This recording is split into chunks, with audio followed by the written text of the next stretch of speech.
the Sports Betting Network. The numbers told the story, they always do.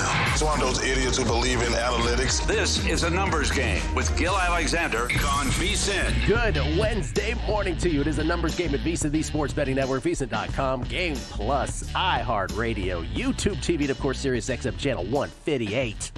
It's Gil Alexander. It's Kelly Bidlin. It's a numbers game, live from Circa. What's happening? Not much, man. How you doing? Good. That was very sincere of you. You still losing weight? Before our eyes? I hope so. How often do you get on a scale? You know, you and I have had this conversation before. I usually try to do, I do like once a week, once every 10 days, something like that. Got to do it every day, I man. want to see the results. I want to see it, Gil. I'm a big everyday guy. Yeah, you are. You told me that. That's smart. You will learn what foods and at what time of day eating causes weight spike. Todd Wishnev. Hey, it makes a lot of sense. I get it. Yeah. I also just like forget, though. Like I would. I could tell by the way you're like, yeah, I'm not doing that. On the show today, Jim Root, James Patrick Root from Three Man Weave, talk college hoops with us, conference tournaments, what he thinks about games today, including, of course, Alabama and Florida. The de facto game for a number one seed, perhaps. Tennis and golf bets, you know what that means. Country clubbing, we got to do that as well. That's right. I'll do tennis, then we'll do a lot of golf a little later. Byron Lindeque will join us as well, talk Arnold Palmer. You've got bets too, right? I got bets. Yeah, Byron's got bets. I like it. Everybody, big event. You got Scotty Scheffler, Xander Schauffele's back, Rory. Looking forward to it. JVT will join us. Jonathan Von Tobel talk NBA as the Warriors win again. They've lost once since Butler has been in the lineup. Twice since he's been acquired, but only once with him in the lineup. Warriors go on the road, beat the Knicks last night. Steph played, Cat did not.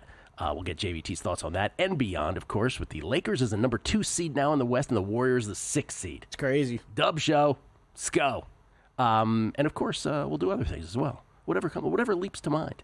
I want to start with tennis, though, because Indian Wells begins today. Tennis is de facto 5th major. And, by the way, if you want to deep dive into it, no pun intended, Drew Dinsick is the guest, along with Zach Cohen, our buddy Zach. So Drew and Zach and the Beating the Book podcast, Indian Wells, we did, I don't know how long it is, but it's over an hour. If you want to dive in here before the tournament starts, it's not only outrights, it's our quarterly bets. Zach and Drew, I'll let you go to the podcast for them. I will give you mine. I will give you all that I bet in terms of the outrights. I gave one yesterday, and this begins at around, 11 a.m. today Pacific, 2 p.m. Eastern is when this begins. So we still got some time here, but the only outright I bet, hey, what a surprise. I bet Iga Swiatek at 4-1 to win the ladies' side. By the way, let me just say this. I have no bets on the men's side outrights. None. My numbers, so I have the data for everybody, right? I run the numbers on everything, and just on the men's side, Zach and Drew have them, and I get their plays, but it wasn't enough for me to make bets. But on the ladies' side, Iga to win it at 4-1. Her quarter is not easy. It's not terrible either, but it's not easy. She's won 2 out of the last 3 of these tournaments. The BNP Paribas Open.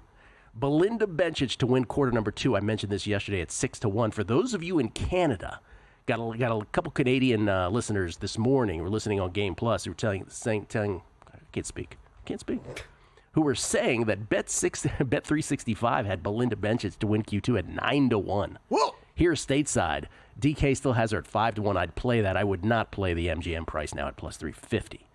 I went ahead and these are all based on numbers. So if I look at my raw women's hard court numbers, I have Iga number 1, Belinda Bencic number 2, Sabalenka, the world number 1, 3rd, Osaka 4th, Pegula 5th, then Andreeva and Rybakina.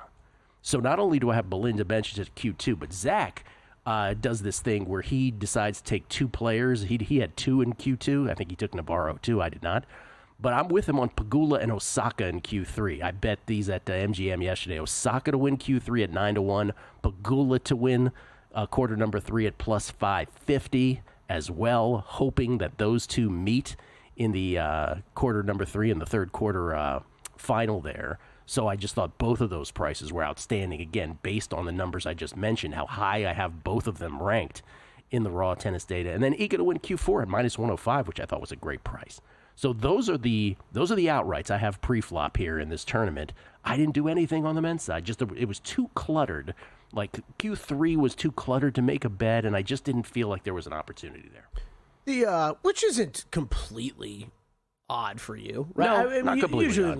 leading into the women's side a little bit more. You are a believer that I always lean into the women's side a little more. Yeah. Hey, it doesn't mean I think you're spending that much more time handicapping the women's side, but if the results show value on that versus the men's, then bets are placed where they're placed. I think you know this from golf. Right, exactly. I think I'll be tailing you on a couple. The one that jumped out to me when you said it in was definitely that Iga quarter price. Yep. Minus 105. I mean, it's not easy. She's got Noskova in there. She's got Muhova. She's got Jabeur. But, this is a service. By the way, that's the other thing that Zach was great about. I don't know if Mendoza's playing or not. Her bag is really? There.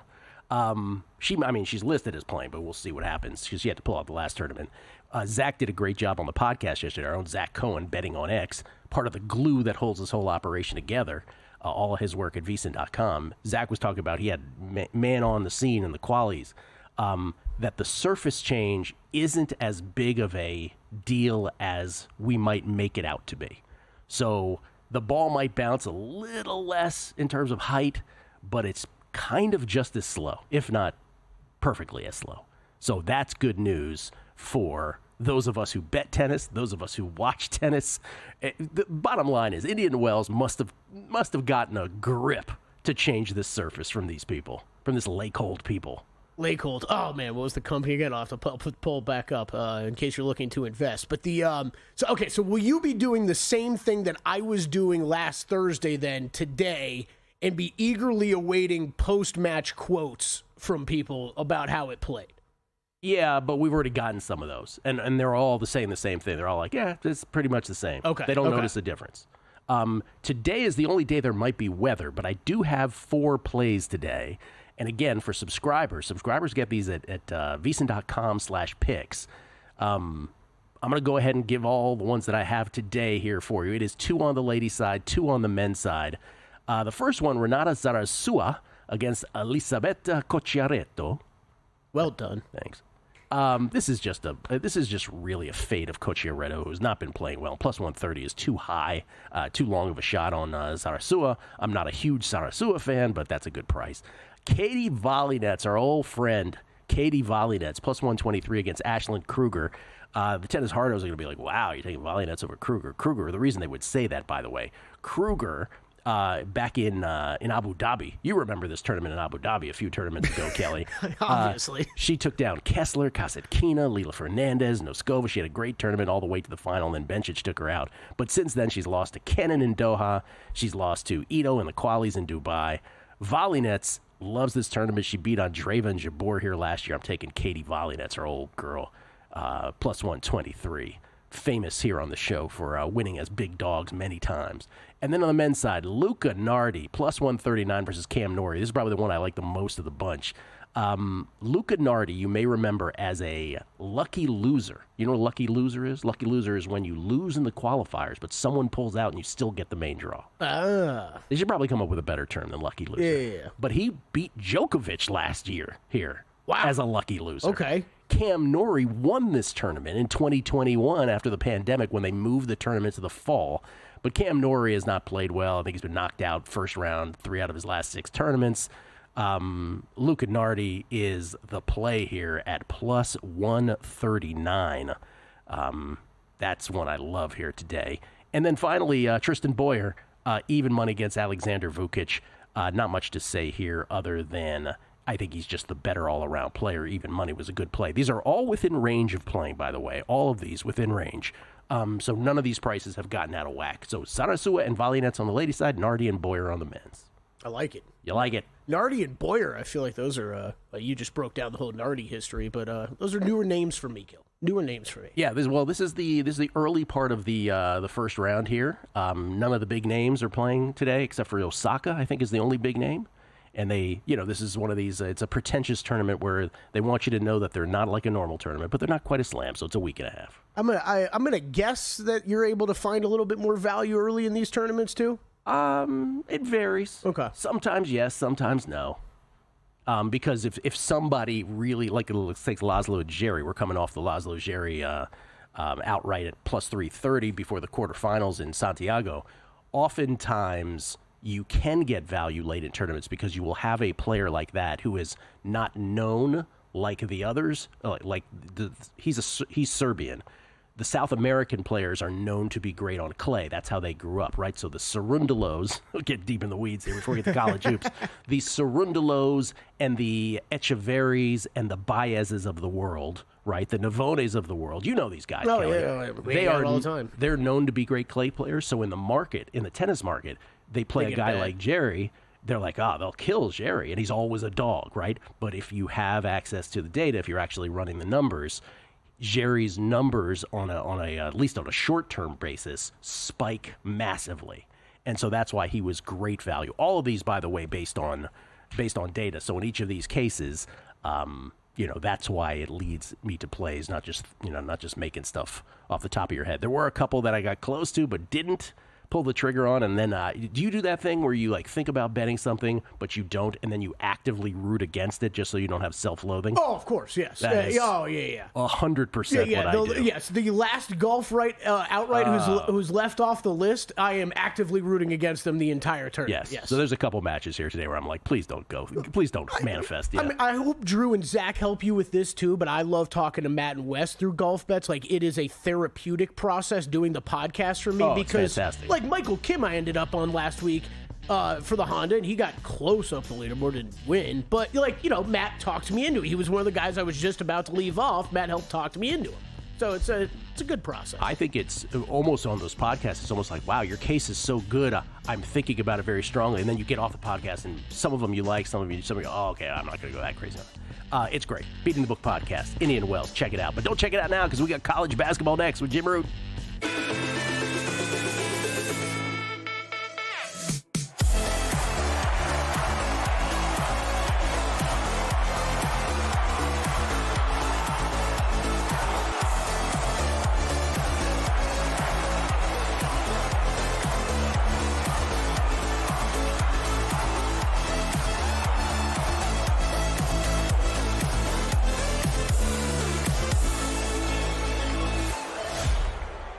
So, Paulie, have you had a chance to read the VSiN Daily yet? Yeah, came in at 3 a.m. What's Bill doing up that late? Well, rumor has it starts off with a 12-hour meditation session.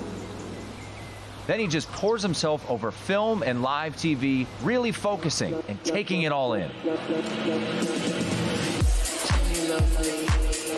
Bill's in with the biggest insiders, talking trade secrets, strategies, the whole nine, absorbing the info. And then and only then can the writing process begin.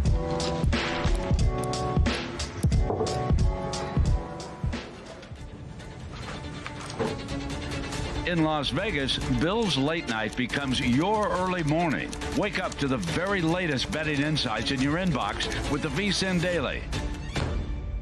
Sign up for free at vsin.com/newsletter.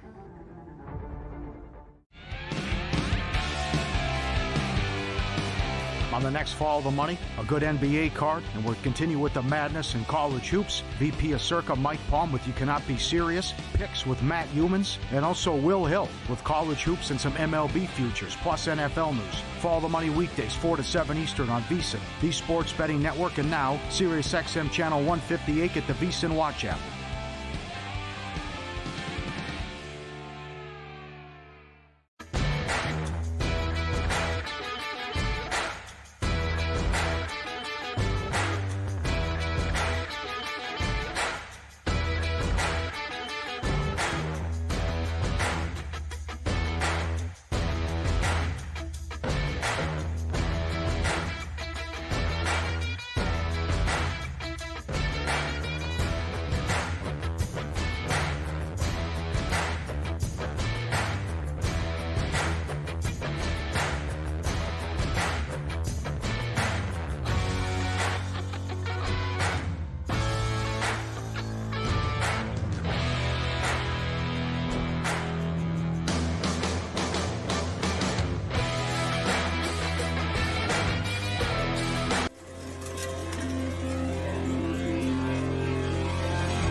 A numbers game on VSiN, the sports betting network. Want to bet smarter?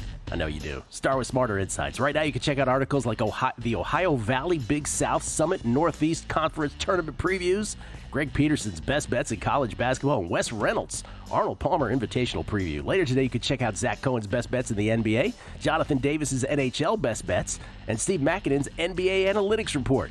To get access to all the articles on VSiN.com right now, you can sign up for as little as $9.99. Just head to VSiN.com/subscribe to sign up today. Skill Alexander, this is Kelly Bidlett. College basketball tournaments not quite in full swing because obviously the big conferences begin next week. But we got double digits worth happening now. Jim Root joins us courtesy of the Progressive Guest Line. You can follow him on Twitter at Second Chance Points. That's with the number 2. And, of course, he's 1/3. That's the math. He may have a different percentage on this, but 1/3, we'll call it, of the three-man weave crew. How you doing, Jim? I'm good. Yeah, we're just about to hit the big run here of college hoops. I was saying to you guys right before we got on there, we got daytime basketball in the Big South tomorrow. Yes. So it really starts to feel like championship week in like March. It is such an awesome time of year. It never fails, right? Like this is the March Madness itself never disappoints. And so that's why it is a part of Americana. We love it so much. Let me just ask you this right off the top since we go macro here. How many teams, in your opinion, legitimately can win the national title? Ooh, boy, that is a good question. Looking down the list, I mean, I'd say somewhere in the neighborhood of 10-ish. I mean, I think there's a really clear top tier with like the top 6. The team's all really in contention for 1 seeds right now for the SEC plus Houston plus Duke. But I think somebody like Texas Tech could sneak in there. I think maybe Iowa State at peak form, although last night certainly not a good indicator for them. And then, maybe you get somebody that jumps up into that tier. But I think there's been kind of a separation at the top this year, so it's definitely top heavy. Alabama, Florida tonight. I know you don't have a play on this necessarily, but I want to ask you about it, though. Is this a de facto game for the number 1 seed, do you believe? It's definitely leg up. There's still, both of them have got a big game on over the weekend, and the SEC tournament could maybe have smaller implications. I don't think the committee puts that much weight in the conference tournaments because they want to have their pencils down. But it's pretty close. It would definitely be the driver's seat, the winner, and would probably be sitting in it for bracket projections for now. But by the way, I do lean I lean Florida in that game. Golden's covered every game against Nate Oates since he arrived at Florida, which I think has some merit to it. Swept him or won 2 out of 3 last year. Just a lot more physical in the paint. They've guarded Sears fairly well because they know he really wants to go left. I think Florida is going to be in that game, and I like getting a possession on the spread. Since I have a future on Alabama, let me just ask about them. And that's the only team I have one on of the contenders. Got that a long time ago, closer to the end of last season to the beginning of this, because I have some Alabama ties here. But I'm just curious. A round of 64 2 years ago, or 3 years ago, Sweet 16 2 years ago, Final Four last year. I think you understand the math, dividing by 4 every time. That would mean they would win it all here. Do you really believe, right, with that defense, and lack thereof is what I'm referring to, do you really believe when you say there's 10 teams, I'm sure you're including them, do you see that as a legitimate possibility? Could they really run the table? And you're right, they're right in the middle of a gauntlet now, a Tennessee, Florida, Auburn gauntlet before the SEC tournament. What would you prefer? If you're an Alabama backer, would you prefer that they go deep in an SEC tournament? I guess this applies to all teams that are entering the SEC tournament. Do you prefer they go deep? Do you almost wish they go out early? How would you play it? I'd probably lean towards going out early. If I'm a team that's pretty well clinched in terms of seed, like they are, I mean, they're going to be one of the top 6 seeds almost inevitably. So at that point, if there's nothing really to gain on a run through the tournament, somebody else further down the bracket, like, say, my Missouri Tigers, could really rise up a couple seed lines if they're going to run. But Alabama, yeah, that's a team that I think benefited last year from losing early in the SEC tournament, being a little fresher, kind of getting a reset as they went into the tournament. Now, that run last year, I don't know, I wouldn't call it flawless. I think shot quality graded all their games as losses, narrowly, of course, but fortune does matter in March. I think they're better enough defensively that they can win the title this year because the offense is explosive. Sears is looking like first-team All-American Mark Sears once again. And they do have, I love Diabate as a role piece. I think Youngblood's going to make an impact in a March game. He's a great shooter. I think they can get there, and they're among that tier. But, yeah, I'd put them a little less than the really apex group of Houston, Duke, and Auburn. This is a terrible question to ask, but if I made you make a bet now on an outright, what's the value? What's the number? What team? Florida plus 950 probably? Maybe Florida, maybe Texas Tech. I sit here as just a firm believer or maybe a foolish believer in Grant McCaslin's team. But I think the talent level is really high, and they've had some ebbs and flows with some injuries. And he's just a fantastic coach. Beat Purdue with North Texas a couple of years ago. I know they lost in the first round last year at Texas Tech. But they've got guards. They've got big men. They can play big. They can play small. So that would probably be my value play up there. Otherwise, it'd be Houston. I think I saw 8-1 up there. And we're not worried about Auburn losing last night to A&M. No.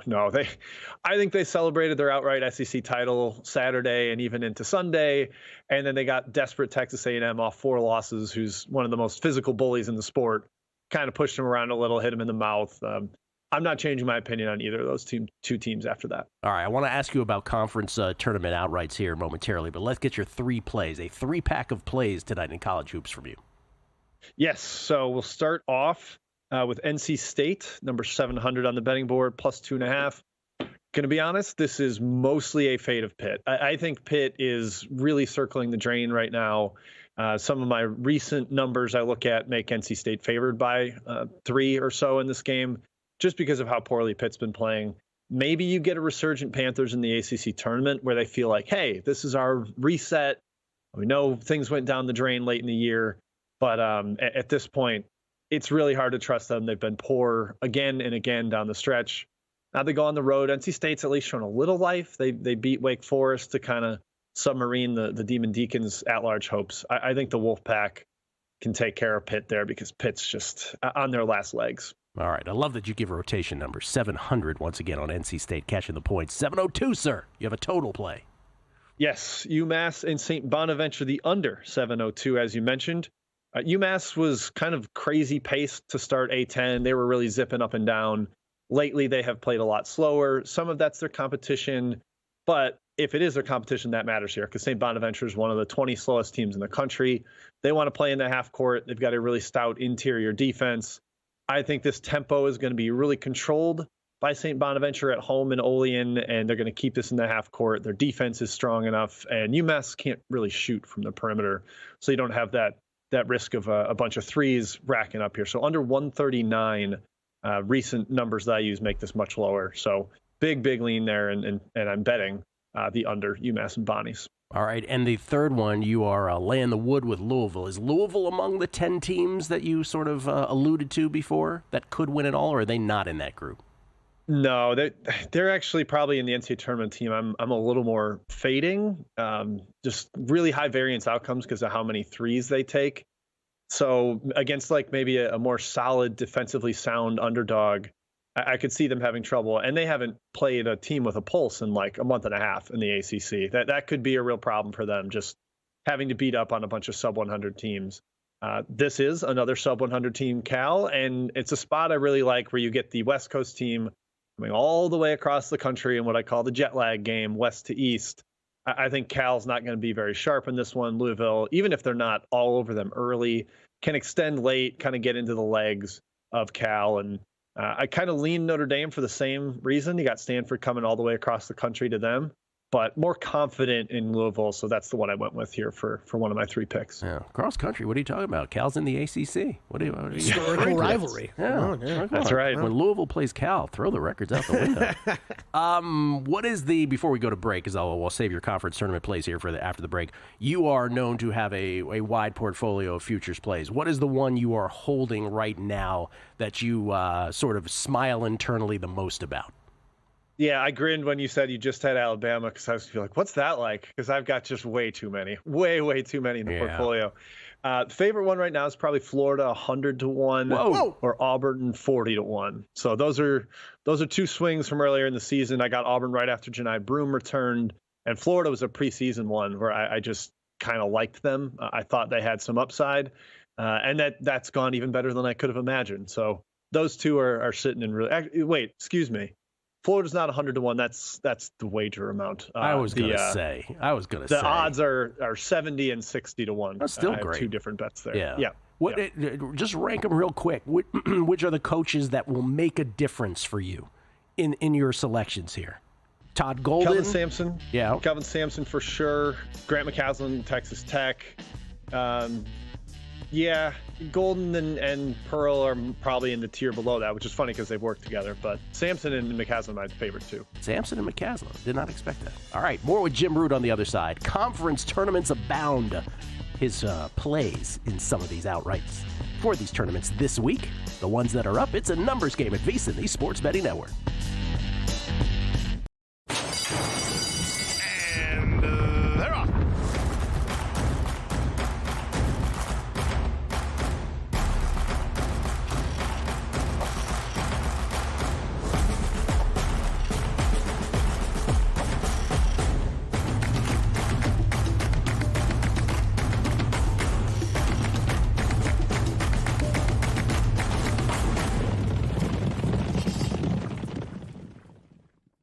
Don't start betting the baseball season without it.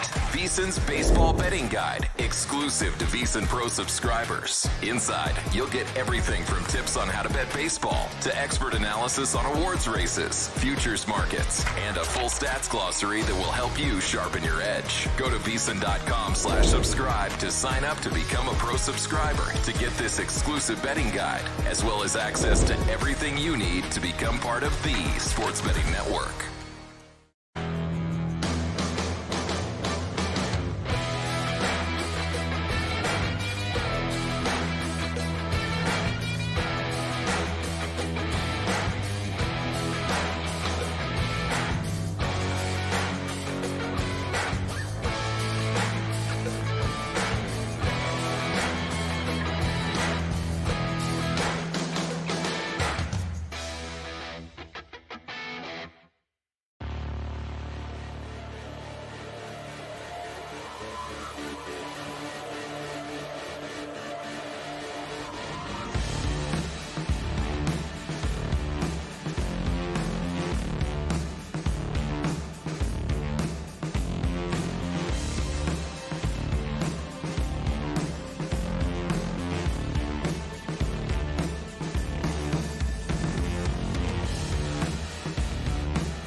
This is VSiN, the sports betting network.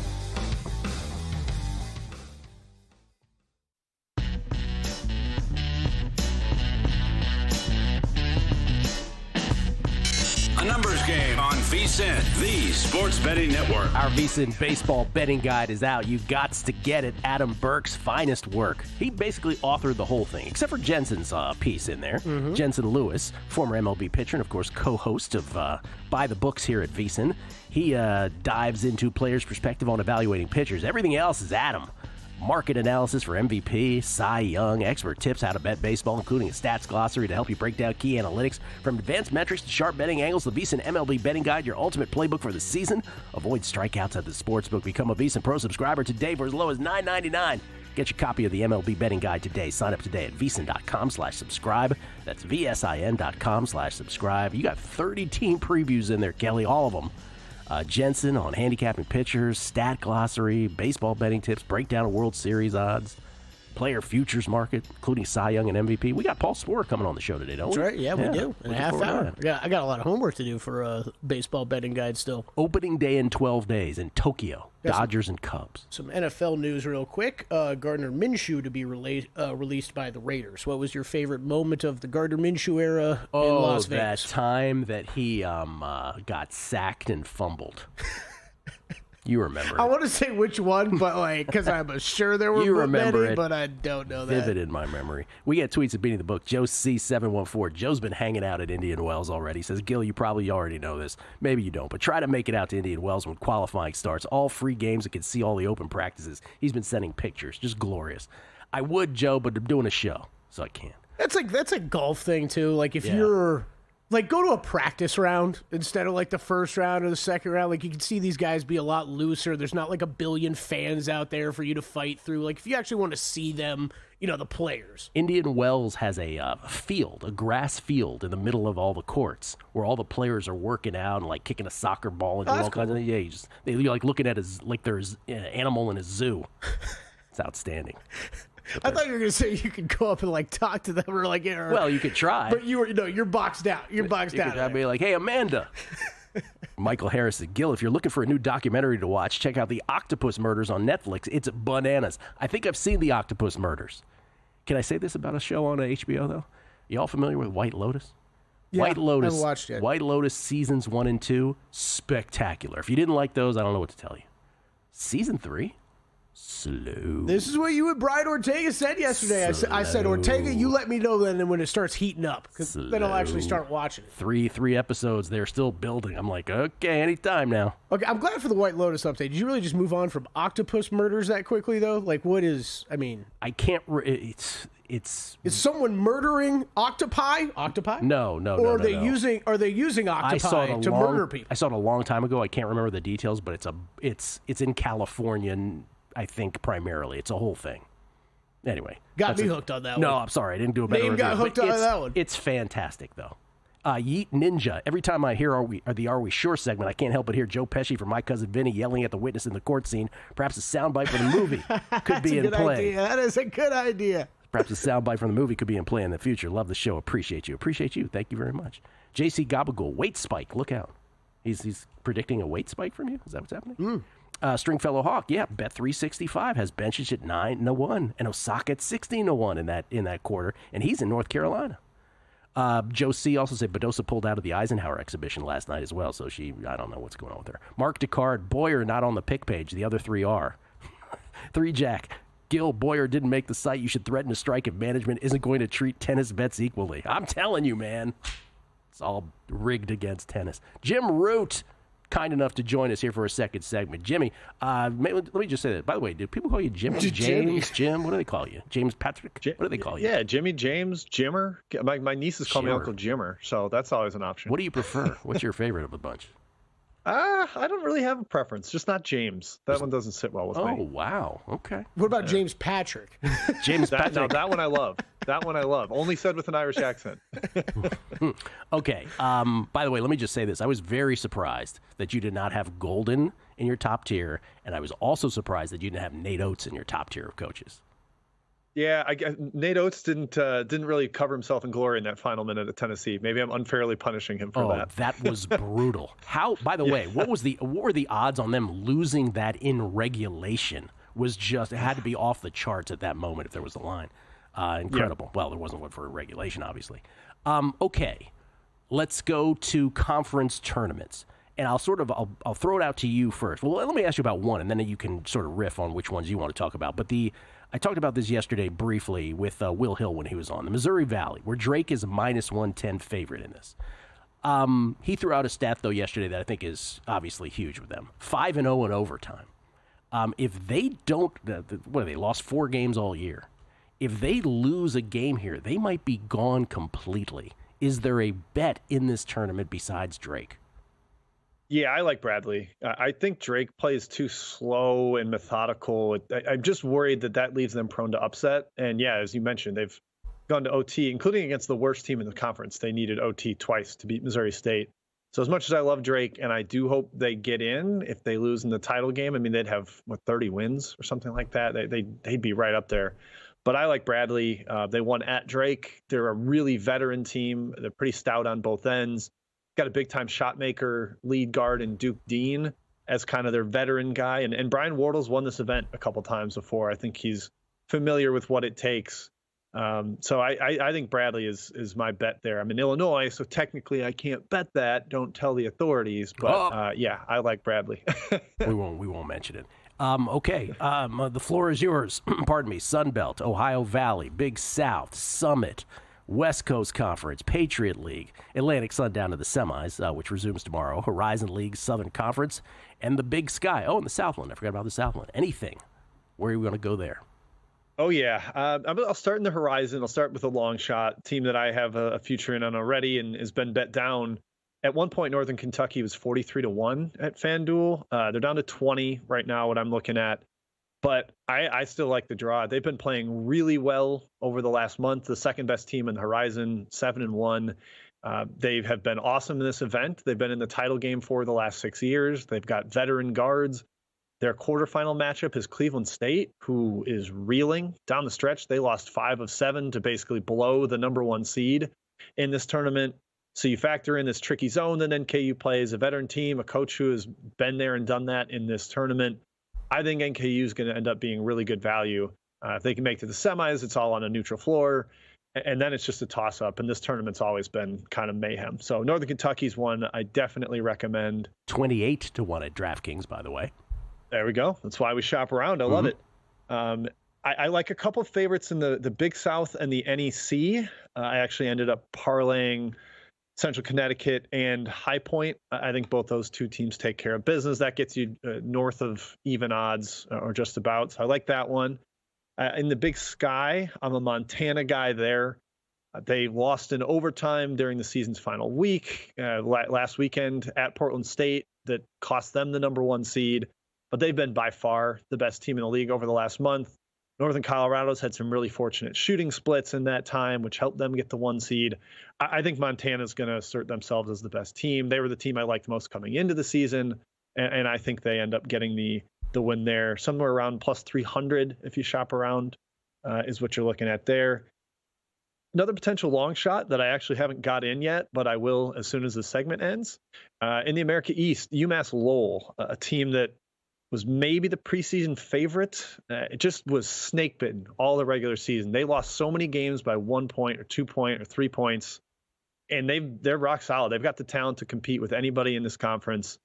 Bryant, Vermont is kind of a down year. Their best player just got hurt, Shamir Bogue, so I'm not really that interested in Vermont.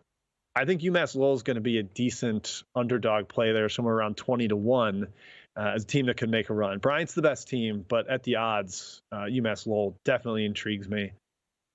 Let's see, what else? I kind of like Gonzaga in the WCC. Obviously, the price isn't great, but they're already in the semis. They've dominated the 2 teams that they would likely play in that semifinal, and I think they get it done against St. Mary's. The shooting splits in the first 2 matchups between Gonzaga and the Gales were heavily tilted towards St. Mary's. So I still think Gonzaga ends up getting a win in the rubber match.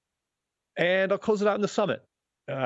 Conference is kind of wonky because the number 2 seed St. Thomas can't make the NCAA tournament. So if they win it, the 1 seed Omaha gets the title. But I think Omaha is still decent value. The 1 seed around 5-1 wherever you look. They have been the best team in the conference for a month, and it seems like people are still skeptical of them because of their non-conference performance. That's weighing down their analytics. The big concern is if it's Omaha versus St. Thomas in the title game, how engaged is Omaha? Because they will have already clinched the tourney bid, so that concerns me for sure. But I still like their value if they end up getting South Dakota State instead or a Cinderella.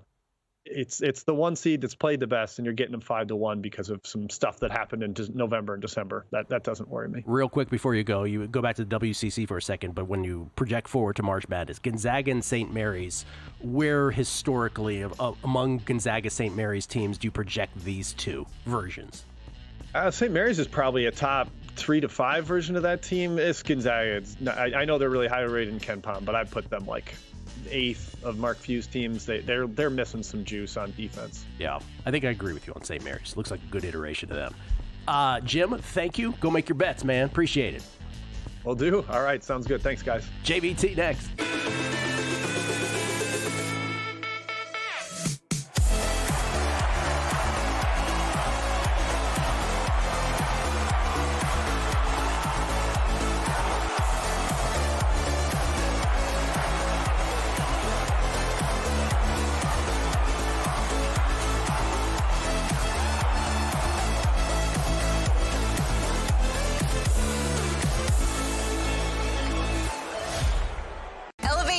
Betting game with VSiN's exclusive betting splits.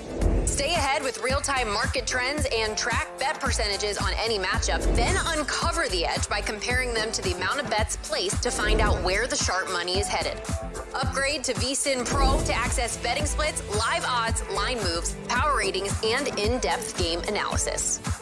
Go to vsin.com/pro to join VSiN, the sports betting network.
Game on VSiN, the Sports Betting Network. Back on a numbers game live from Circa, downtown Las Vegas. Gil Alexander, Kelly Bidlin. We get tweets at Beating the Book. Charles in Connecticut. Now, I don't know what to do about White Lotus. Enjoyed season 1. Thought season 2 lost lots of its mojo, but was okay. Now Will likes season 3. Gil says it's slow. Ooh. This is what happens when I get TV recommendations from sports betting experts. I'm just saying, it's slow to develop. Let's put it that way. Hey, a lot of setting up. You can always contact Brian Ortega on Twitter. He's got hot takes right now. Hot takes. I forgot what it was yesterday, right? That's right. What did he say? He goes, I don't want to be controversial, he said, but Conan O'Brien was good. John Mulaney would have been better. Oh, that's what he said. It was very much in the tone of my Chris Singleton tweet. It was I'm sorry. Chance Copperpot, Octopus Murders is phenomenal. It's about government conspiracy theories and stuff, but it's really well done. Octopus because of all the connected tentacles in the story. That's right. Watch it, Kelly. Well, that's not nearly as fun. That sounds like I'm going to learn something. Matt F. is the sports bettor. Actually, he's the fifth person to tell me that Bet365 has ridiculous numbers in the quarter. So if you have Bet365, go at it. And Jamie Leva, is the infield at Indian Wells like a tennis petting zoo? Basically. Can you buy snacks to try and lure your favorite tennis player over for a chat and a rub? I can't unsee this now. Have a great day, gentlemen. Yes, I'm like, Iga, stalking. Here's some animal crackers. Would you like some? The worst is when you realize you're in your 50s when you do this. I'm like, I should probably let the kids get in front of me. Yeah, probably. Yeah. Jonathan Von Tobel joins us, ladies and gentlemen, courtesy of the Progressive Guest Line. We don't know where he is, but he is driving because he's on daddy duty this morning. How you doing, JVT?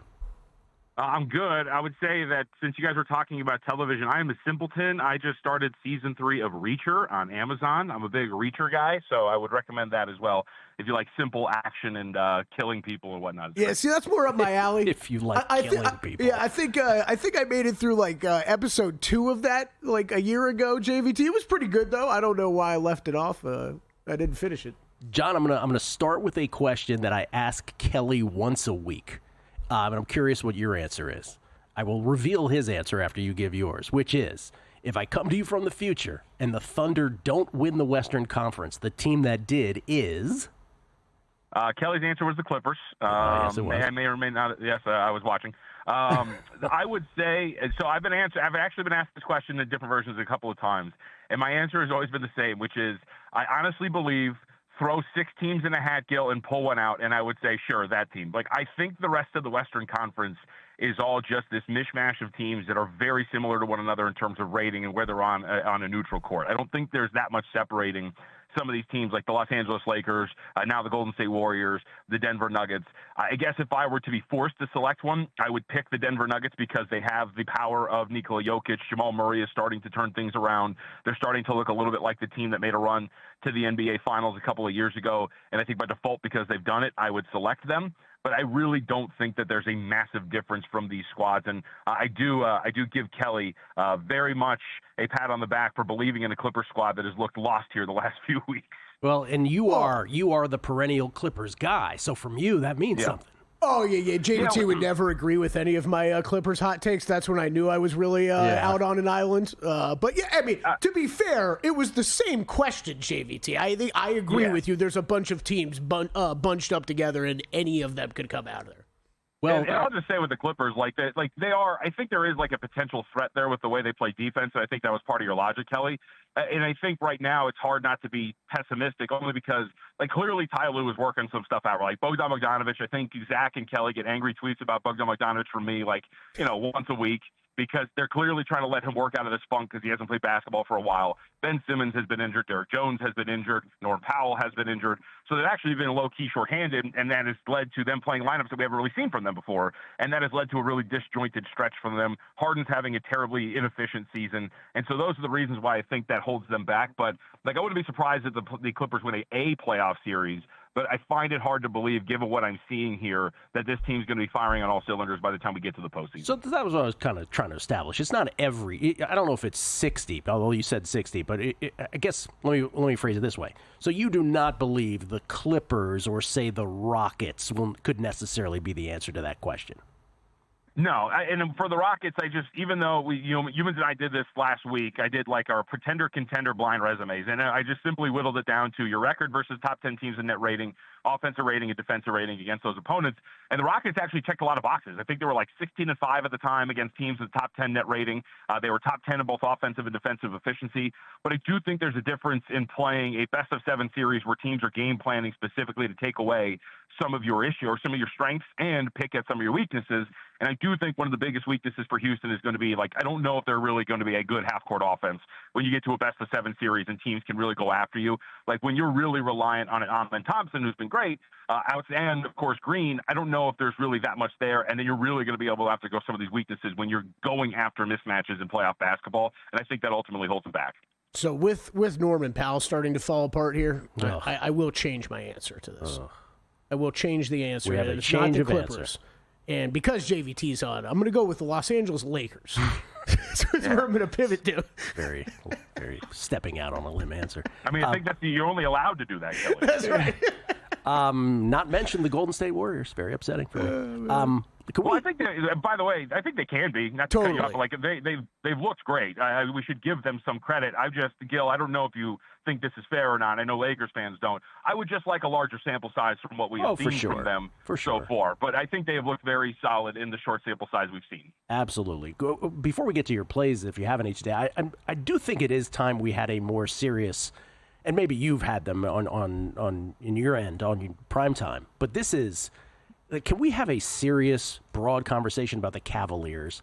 Like, they should really be treated more seriously by the casual fan, shouldn't they? Like, they're legit, right?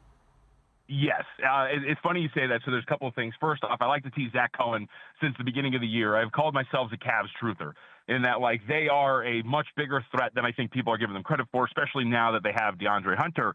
And so every Monday on primetime, I do my, like, S-tier playoff rankings. And in the S tier, added this week after the comeback against the Celtics, was the Cleveland Cavaliers. They have three teams who I believe are tried and true contenders for a championship, and Cleveland's it. Like, they have Donovan Mitchell has absolutely torched the Boston Celtics. He's averaging 35 points against them in 4 games. They've earned a season split with them. They have a season split with the Oklahoma City Thunder. This is a team that I think that we're going to look back on and watch them push Boston in an Eastern Conference Finals, potentially win that thing. And a lot of people are going to go, we didn't see this coming, when we should have seen it coming the whole time. They have lineup versatility. They're well coached. I completely agree with you. Okay, so what you're saying is Oakland, Boston, Cleveland, and Oklahoma, Boston, Cleveland, in whatever order. That's the top tier. Those are the 3 legit contenders. That is it.